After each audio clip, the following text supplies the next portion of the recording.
I'm going to tell you the story of one of the proudest days of my life, and by the end of this, I'll let you be the judge as to whether I should actually be proud or whether I should be horrified. When I was a kid, my family didn't have a lot of money, or at least we were meant to think that we didn't have a lot of money, but I think the reality is actually more the former. Every day for school lunch, I would bring a brown paper bag with a peanut butter and jelly sandwich and an apple smashed right in the middle of it. We used to call them a dead sandwich. It wasn't intentional, but when you pack a peanut butter sandwich in a bag with an apple, it's just inevitable that it's going to end up smashing the bread so hard that the jam from the bread starts to leak through the other side and it looks like it's been shot, or at least like it's been in a bad fist fight. So we had this peanut butter and jelly sandwich and an apple and a juice box. That was my lunch every day, every single day. So I went to an elementary school that had a lot of snacks. This is pre-Michelle Obama elementary school, so we had all kinds of ice cream, and in Massachusetts, a lunch could pass as lunch if it had any kind of protein, so there was something called a fluffernutter, and it was peanut butter and marshmallow fluff. Not marshmallow cream, that's a different topic for another time, marshmallow fluff. Anyway, I digress. By the time I got to junior high, we had an abundance of choices in our school cafeteria. If you brought some extra money, you could buy Otis Spunkmeyer cookies that were baked fresh by the cafeteria workers. You could buy Drake's apple pies.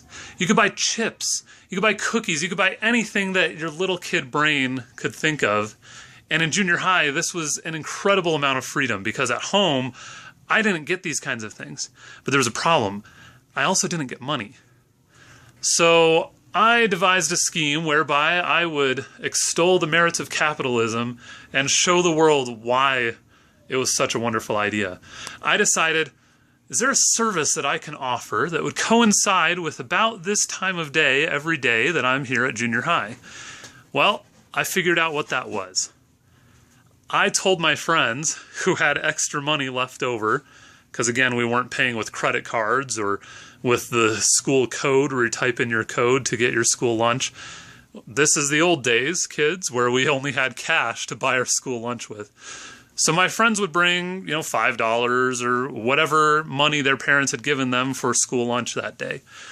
And they would come to the table after I had already finished my lunch, often, because they had to wait in line while I just ate my peanut butter and jelly, my dead sandwich. The apple just smashed right in the middle so that the bread would soak up all the jam. My friends would come to the table and they'd have their pizza or their hamburgers or that weird chicken patty thing that was the same dimensions as a hamburger, but just kind of breaded chicken-ish meat.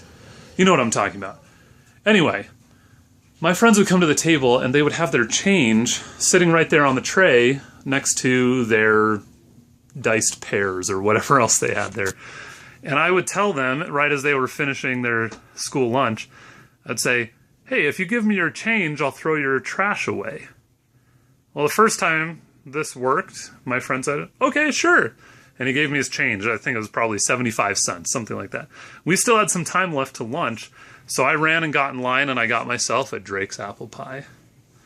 Not only was it so full of corn syrupy, sugary goodness that I loved it immediately, but I believe it was also full of some kind of something that made it extremely addictive.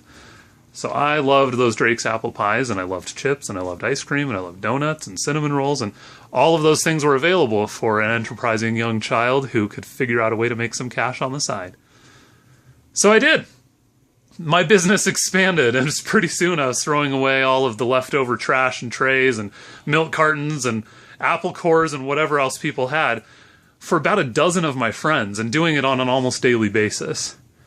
Well, with all this extra money that I was taking in, and sometimes it was just 5 cents, and sometimes it was $1, I got all the snacks that I could possibly want. And pretty soon, I had a steady supply of Drake's apple pies in my life. I'm proud of that moment. So proud, in fact, that I told my 7-year-old son about it. And today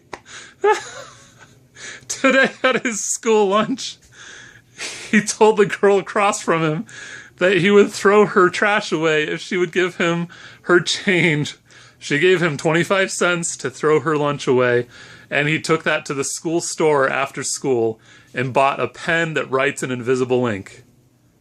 I told you, proudest day of my life.